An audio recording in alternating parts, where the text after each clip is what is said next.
Good morning. Today we are in class for subject science chapter 13 the solar system. आज हम chapter 13 read करेंगे. इसके दो video मैंने आपको पहले सेंड करे थे जिसमें हमने रीड करा था the solar system. Solar system के बारे में, सोलर सिस्टम क्या होता है और सोलर सिस्टम में क्या क्या होता है. तो सोलर सिस्टम में आपको पता है कि सोलर सिस्टम के अंदर एक प्लैनेट्स होते हैं जो कि सन, मरकरी, वीनस, अर्थ, मार्स और जुपिटर और सैटर्न एंड यूरेनस और नेपच्यून ये एक प्लैनेट होते हैं. ठीक है. और जो एक प्लैनेट होता है, जो अर्थ है हमारी, वह सारी एक सूर्य के चारों तरफ चक्कर लगा देता है और ये सब अपने निश्चित और एक उसमें डायरेक्शन में रहते हैं कि जो सबसे पास में, जो सन के सबसे पास के अंदर जो प्लैनेट है वो कौन सा है? मरकरी. लेकिन ये सबसे छोटा भी है. ये सबसे पास में होने के साथ में सबसे छोटा भी प्लैनेट है. और सबसे बड़ा प्लैनेट कौन सा होता है? सबसे बड़ा प्लैनेट होता है जुपिटर. सबसे बड़ा प्लैनेट कौन सा होता है? नेपच्यून पे जुपिटर होता है. ठीक है. और फिर हमने पढ़ा था सैटर्न, नेपच्यून, पूरे एक प्लैनेट के बारे में पढ़ा था. फिर उससे पढ़ा था मून एंड सैटेलाइट, स्टार्स, कंस्टेलेशंस. और आज हम रीड करेंगे रोटेशन एंड रेवोल्यूशन. कि रोटेशन और रेवोल्यूशन हमारे सिस्टम के अंदर रोटेशन और रेवोल्यूशन कैसे होते हैं हमारे पृथ्वी पे, हमारे अर्थ किस दूरी पे घूमती है. तो मैंने आपको इसको बताया था कि हमने बताया था कि जो हमारी अर्थ है वो एक निश्चित दूरी पे पूरे ऑर्बिट के पूरे एक्सिस पे घूमती है. और जो हमारी अर्थ को क्या होता है, दो कट के अंदर हमारी जो अर्थ होती है इसको एक रेखा, जिसको क्या बोलते हैं? इक्वेटर. इसको दो पार्ट में डिवाइड करती है. इक्वेटर मींस भूमध्य रेखा. जो इक्वेटर से दो पार्ट में डिवाइड करती है. जो एक पार्ट हो जाता है नॉर्दर्न हेमिस्फीयर और जो सेकंड रहता है सदर्न हेमिस्फीयर. ठीक है. ये दो पार्ट हो जाते हैं इसके अंदर और इसकी एक निश्चित दूरी होती है. जो इसकी दूरी है ये बिल्कुल निश्चित 23.5 डिग्री पे और से झुकी हुई रहती है. हमारी अर्थ बिल्कुल सीधी भी घूमती है, थोड़ा सा इसमें झुकाव है. जो हमारी अर्थ के अंदर थोड़ी सी अपनी निश्चित दूरी पे झुकी हुई है, जिसको जो है 23.5 एक्सिस पे ये झुकी हुई है. इसका एंगल जो है इसकी एक्सिस का, इसकी दूरी का 23.5 डिग्री है. और जब ये जो अर्थ है ये सूर्य के चारों ओर चक्कर लगाती है तो जो रोटेशन होता है इससे जो क्या बनता है, हमारे जो रोटेशन होता है वो डे एंड नाइट बनता है. जो एक रोटेशन के अंदर इसको कितने टाइम लगता है? 24 आवर्स लगते हैं. लेकिन रेवोल्यूशन जो है, रेवोल्यूशन जिससे क्या बनता है? सीजन बनते हैं. तो जो सीजन बनता है रेवोल्यूशन से, इसको कितना टाइम लगता है? द अर्थ फेज जो इसको रेवोल्यूशन के अंदर अराउंड द सन को पूरे इस अर्थ को सन के चारों ओर कितना लगाने में पूरे 365.1/4 डे लगते हैं. यानी कि 1 ईयर, एक ईयर पूरा इसको राउंड करने में, सूर्य के चारों ओर चक्कर लगाने में लगते हैं. जिससे क्या बनता है? हमारे सीजन बनते हैं. अब जब ये सीजन बनता है तो जैसे ये सन है, ये अर्थ है, ये इसके राउंड लगा रही है. क्या लगा रही है? इसके राउंड लगा रही है, इसके चारों चक्कर घूम रही है. जिसमें कितना टाइम लगता है? 365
फील करना है। तो अब हम इस जो रोटेशन और रेवोल्यूशन है इसके बारे में रीड करते हैं।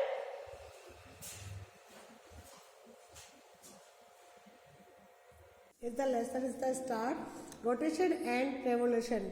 तो हम सब जानते हैं कि जो हमारी अर्थ है वह एक अपनी निश्चित एक्सिस अपनी दूरी पे ही राउंड करती है, रोटेट करती है। तो the earth axis is an imaginary line running through the centre of the earth from the north pole to south pole in the axis tilted at an angle of 23.5 degree. जो हमारा अर्थ की जो ये दूरी है एक निश्चित दूरी पे ये घूमते हैं और इसकी एक जो दूरी है वो कितनी है 23.5 डिग्री। जो इसकी अर्थ की एक्सिस है ये थोड़ी सी झुकी हुई है, एकदम सीधी नहीं है। और जो ये जो लाइन आ रही है ये इक्वाटर रहा है। ये दो भागों में हमारी अर्थ को डिवाइड करती है, नॉर्दर्न हेमिस्फीयर और सदर्न हेमिस्फीयर। और जो रोटेशन होता है, जो अर्थ का रोटेशन होता है, तो rotation of the earth on the axis उससे क्या बनता है, डे एंड नाइट बनता है। डे एंड नाइट का कारण बनता है। When is revolution the tiled axis the earth cruises the season. और रेवोल्यूशन जो टाइल्ड एक्सिस को जो अर्थ से जो घूमते हैं उससे क्या बनता है, सीजन्स बनते हैं। सीजन बनने के कारण बनते हैं। The earth takes about 24 hours to complete one rotation on its axis. एक रोटेशन को, एक अर्थ को कंप्लीट करने में उसे कितने लगते हैं, 24 आवर्स लगते हैं। तो जैसे ही हमारा जो हमारा डे है कैसे बनता है, वन डे एक दिन 24 आवर्स का लंबा डे चलता है। To complete one revolution around the sun, sun के ओर अराउंड करने में कंप्लीट कितना टाइम लगता है। The earth takes about 365 and a quarter days, 365 days लगते हैं। और जैसे मान लो करीब से 1 ईयर पूरा कंप्लीट। और मैंने अभी बताया there is another imaginary line around the earth called is equator. जो लाइन है अर्थ जो बनती है इसको इक्वाटर कहते हैं। तो ये अर्थ इंटू 2 इक्वल हेल्स, ये जो 2 पार्ट में डिवाइड करती है, नॉर्दर्न एंड सदर्न हेमिस्फीयर, उत्तरी ध्रुव और दक्षिणी गोलार्ध। ठीक है। अब day and night. When the earth rotates on its tiled axis, one half of the earth faces to the sun and so it is day time all the countries on is this half। ये जो अर्थ जो rotate करती है सूर्य के चारों ओर चक्कर लगाती है, इसका जो फेस होता है, अर्थ का फेस देखिए डायग्राम में, सन के सामने आ रहा है तो वहां पे क्या होगी, डे होगा। सभी जितनी भी कंट्रीज के सामने आ रहा है तो वहां डे होगा और बाकी जो कंट्रीज है वहां पे क्या होगी, नाइट होगी। ठीक है। All the same time the countries on the other half of the earth, पृथ्वी की जो बाकी की कंट्री है उसमें सेम टाइम पे वहां पे डे होगा और दूसरे सेम टाइम पे वहां पे क्या होगा, नाइट होगी। Which are away from the sun are the dark and so have night है। वो जो अंधेरा है वहां क्या होगा, नाइट होगा। सिंपली समझ में आ गया। This is the reason by it is a night time in America when it day time here India. यही एक रीजन है कि जब अमेरिका में रात होती है जिस समय, उस समय हमारे यहाँ क्या होता है, डे होता है। ठीक है। क्योंकि जो अर्थ का उस पार्ट जहाँ पे सन की रोशनी पड़ती है वहां पे तो वहाँ डे हो जाता है और हमारे यहाँ पे सन की रोशनी होती तो हमारी क्या होता है, नाइट हो जाती है। ठीक है। अब है season. The revolution of the earth around the sun causes season. तो रेवोल्यूशन के कारण अर्थ जो चक्कर लगाती है सूर्य के, उसके कारण क्या बनते हैं, सीजन बनते हैं। इसको अंडरलाइन कर लीजिए। How there would be no season if the earth was not tilted on its axis. हालांकि अगर ये जो अर्थ है ये अपनी एक्सिस के ऊपर अपनी दूरी पर नहीं घूमती तो कोई भी सीजन नहीं बनता। As the earth moves around the sun, जैसे अर्थ सूर्य के चारों चक्कर घूमती है, the tilt causes the sun rays to fall more directly on either the northern hemisphere और the southern hemisphere depending on position of the earth. Earth के position के हिसाब से डिपेंड करता है जहाँ सूर्य की जहाँ सीधी रोशनी पड़ती है। ठीक है। और जहाँ सूर्य की सीधी रोशनी जो किरणें हैं सूर्य की वह नहीं पड़ती है वहाँ पे मौसम ऐसे उसके कारण ही सीजन बनते हैं। About 6 months the half that receives more sunshine as summer, जाकि हाफ टाइम जैसे 6 महीने हो गए तो उस हाफ समय में क्या होता है, जहाँ सन की रोशनी पहुंचती है वहां तो क्या होता है, समर। और वे areas other half as winter, और वह एरिया जहाँ सन की रोशनी नहीं पहुंचती है वहां क्या होता है, विंटर होती है। अबाउट 6 months इसी तरह 6 महीने बाद द सिचुएशन चेंज, 6 महीने बाद में सिचुएशन चेंज हो जाती है कि जहाँ समर होता है वहाँ विंटर हो जाता है, और जहाँ विंटर होता है वहाँ समर हो जाता है। And the half that summer now has winter, कि अब जहाँ समर है वहाँ विंटर हो गया, और जहाँ विंटर है वहाँ अब समर हो गया। Let us take the example, हम एग्जाम्पल के थ्रू देखो समझो आप। इंडिया एंड ऑस्ट्रेलिया, ऑस्ट्रेलिया और इंडिया का हम एग्जाम्पल लेते हैं। India is in the northern hemisphere, जो इंडिया है वह हमारे नॉर्दर्न हेमिस्फीयर में है, और जो ऑस्ट्रेलिया है वह सदर्न हेमिस्फीयर में, यानी दक्षिण में ऑस्ट्रेलिया है, और जो हमारा इंडिया है वह ये नॉर्दर्न हेमिस्फीयर में स्थित है। तो this is why when it is a winter in India और ऑस्ट्रेलिया इज समर, जब इंडिया में विंटर होता है तो ऑस्ट्रेलिया में क्या होता है, वहाँ समर होती है। In India we have 5 season, हमारे इंडिया में 5 मुख्य सीजन होते हैं, summer, monsoon, autumn, winter and spring. Winter is the coldest season, जो विंटर है वो बहुत ही ठंडा सीजन है, and summer is the hottest season, और जो समर है बहुत ही गर्म सीजन है। Autumn season is a neither very hot not very cold, और जो ऑटम सीजन है वह ना तो गर्म सीजन है न ही ठंडा सीजन है, इसमें न तो बहुत अधिक गर्मी होती है न ही बहुत अधिक सर्दी होती है। कौन से सीजन में? ऑटम सीजन में। जो मानसून सीजन है विथ हैवी रेनफॉल, और जो मानसून सीजन में बहुत अधिक बारिश होती है। Spring the most colourful time of the year, और जो स्प्रिंग सीजन है ये मोस्ट कलरफुल हमारे जो साल का पूरा अच्छा जो समय कौन सा सीजन होता है? स्प्रिंग सीजन होता है। नेक्स्ट, ये मैंने अभी आपको डायग्राम बताया था, ये डायग्राम है, और ये आपको क्वेश्चन नंबर 7 के आंसर में भी इस डायग्राम को हमें बनाना है कि अर्थ रेवोल्यूशन अराउंड द सन, ये सन बनाना है, फिर हमारे अर्थ बना के हमें इसको बताना है, और इसकी ऑर्बिट जो निश्चित दूरी पे घूमते हैं इसे क्या बोलते हैं? ऑर्बिट कहते हैं। समर नॉर्दर्न प्लेस, जो सन का जहाँ सामने हिस्सा था वहाँ समर है, और जब डार्कनेस आ गया वहाँ पे क्या होती है? विंटर होता है। फिर ऑटम आता है, थोड़ा कम भाग होता है, फिर आधा ज्यादा होगा, फिर यहाँ पे पूरे 6 मंथ ये चलता है कि यहाँ पे समर है तो यहाँ पे विंटर, और जब वापस आएगा तो यहाँ विंटर हो जाएगा, यहाँ समर हो जाएगा। ठीक है, और अब हम इसके करेंगे क्वेश्चन आंसर। तो फर्स्ट एक्सरसाइज करते हैं, choose the correct option. The number of planets in our solar system 8 पे टिक लगाइए। The biggest planet of the solar system, सबसे बड़ा प्लैनेट कौन सा है? जुपिटर पे टिक लगाइए। What causes day and night, day and night इससे क्या बनता है? रोटेशन ऑफ द अर्थ पे टिक लगाइए। A group of star is a, star के ग्रुप को क्या बोलते हैं? कंस्टलेशंस, इस पे टिक लगाइए। What is the average temperature of the surface of the moon at night? Night पे जो सन का जो कितना रहता है? माइनस, रात को कितना रहता है? -173 सेंटीग्रेड रहता है। What are the star made of? Star किसके बने हुए रहते हैं? Gas, heat, light, all of these. A planet with rings, जो वो कौन सा प्लैनेट्स पे रिंग्स बने हुए रहते हैं? सैटर्न, रिंग्स के समान रहते हैं ना, बिल्कुल बने हुए। और planet the form strip pattern bye pulling clouds around it, Jupiter. Very good, Jupiter पे टुक लगाइए। जो एक धारीदार जो रेखाएं बनी रहती है, स्प्लिट किस पे रहती है? जुपिटर पे। अब आइए match the column, column A को कॉलम बी से मैच करेंगे। मरकरी, मरकरी क्या है? स्मॉलेस्ट प्लैनेट, यहाँ पे टिक करेंगे, मैच करेंगे। मार्स, मार्स क्या है? कैसा प्लैनेट है? Red planet. क्यों है? क्योंकि यहाँ पे जो रॉक्स और जो ये कैसी है? रेड है, इसलिए इसको रेड प्लैनेट भी कहते हैं। वीनस, वीनस को किससे मैच करेंगे? हॉटेस्ट प्लैनेट, सबसे गर्म प्लैनेट कौन सा है? वीनस। सैटर्न, सैटर्न को किससे मैच करेंगे? प्लैनेट विथ रिंग्स, यहाँ पे जो सैटर्न है शनि कौन से रिंग्स बनी हुई है, इसके बीच के अंदर मध्य में गोल गोल रिंग्स बनी हुई है। फिर एटनेस, यूरेनस, इसको क्या करेंगे?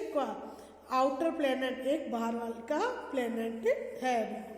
अब give one word the following answer. The blue planet क्या है? अर्थ, यहाँ लिखिए earth. The heavy body the moves around the planet, क्या आएगा? सैटेलाइट। ठीक है, next, the spring movement of the earth on its axis, on axis पे जो मूवमेंट करती है स्प्रिंग मूवमेंट क्या है? रोटेशन। तो लिखिए आप यहाँ पे रोटेशन। और a constellation that looks like a hunter की जैसे जो कंस्टलेशन स्टारों का जो हमारा तारामंडल है, जो स्टारों का समूह कौन सा है, ओनियन, ORION। और rainy season in India heavy rainfall यानी मानसून, यहाँ पे आप मानसून भी लिख सकते हैं। Give 2 example for each of the flowing, इनके सबके 2 एग्जाम्पल हमें लिखने हैं। ड्राफ्ट प्लैनेट्स प्लेटो और एरीज, कंस्टलेशन उर्सा मेजर और स्कॉर्पियो, आउटर प्लैनेट्स एनएस और Neptune, movements of the earth rotation और revolution, imaginary lines of the earth longitude और लैटिट्यूड। ठीक है, अब है क्वेश्चन आंसर, तो अब हम इसके क्वेश्चन आंसर करते हैं। फर्स्ट क्वेश्चन है what is the solar system, solar system क्या है, और name all the heavenly bodies that comprise the solar system, और जो सोलर सिस्टम के जो प्लैनेट है उनके हमें नेम लिखने हैं। तो the sun, the 8 planets along with their moons and the dwarf planets from the solar system, से सोलर सिस्टम करते हैं। और 8 प्लैनेट कौन कौन से हैं, the 8 planets are Mercury, Venus, Earth, Mars, Jupiter, Saturn, Uranus and Neptune, ये पूरे 8 प्लैनेट्स है। Question number 2, describe the features of the earth. It is the 3rd planet in the solar system. It is also called the blue planet because almost 70% of its surface covered with water. और it is the only planet where life is known to exist. हमें क्या करना है, जो हमारी अर्थ की उसको describe करना है। And question number 3, why do stars appear so small? तो स्मॉल तो they are actually hugs, but because they are so far away they look like tiny pinpoints of light to us। क्योंकि stars हमें छोटे क्यों दिखाई देते हैं, क्योंकि वो हम बहुत ज़्यादा बड़े हैं, लेकिन वो किंतु हमारे से बहुत अधिक दूर है हमारी अर्थ से, इसलिए हमें एक चमकते हुए तारे के जैसे दिखाई देते हैं। Next question 4, what is a satellite, explain we can not live on the moon. तो सैटेलाइट क्या है, इसके हमें मून के वहाँ पे क्यों जीवन, वो मून पे जीवन क्यों नहीं है, लाइफ क्यों नहीं है। तो an object that travels around a planet is an orbit is called a satellite. उसे क्या बोलते हैं, हर एक प्लैनेट जो ऑब्जेक्ट की ग्रह पे जो राउंड करता है उसको ऑर्बिट पे, उसे क्या बोलते हैं, satellite. Because we can not live on the moon because moon does not have an atmosphere to protect its from extreme heat or cold. 5th, what are the constellation, give 2 example। constellation क्या है और इसके 2 example। that groups of stars that from specific patterns are called constellation। जो एक specific pattern बनाते हैं उसे constellations कहते हैं। इसके 2 एग्जाम है, उर्सा मेजर और स्कॉर्पियो।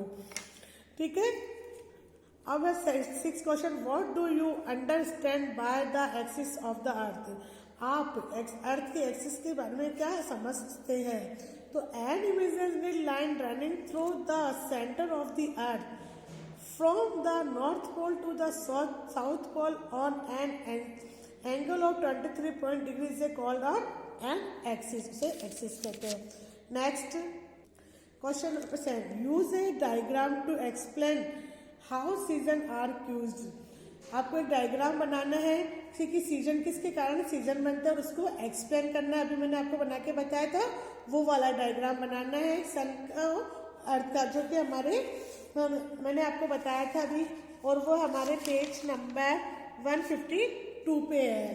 ठीक है, इसका आंसर लिखिए एंड, और इसका आंसर लिखिए and name the season present in India. India में कौन कौन से सीजन है वो भी इसमें हमें लिखना है। तो in India we have 5 season, summer, monsoon, autumn, winter and spring. और एक यहाँ पे इसका डायग्राम बनाइएगा और फिर उसको एक्सप्लेन भी कीजिएगा, जो कि पेज नंबर 152 पे है।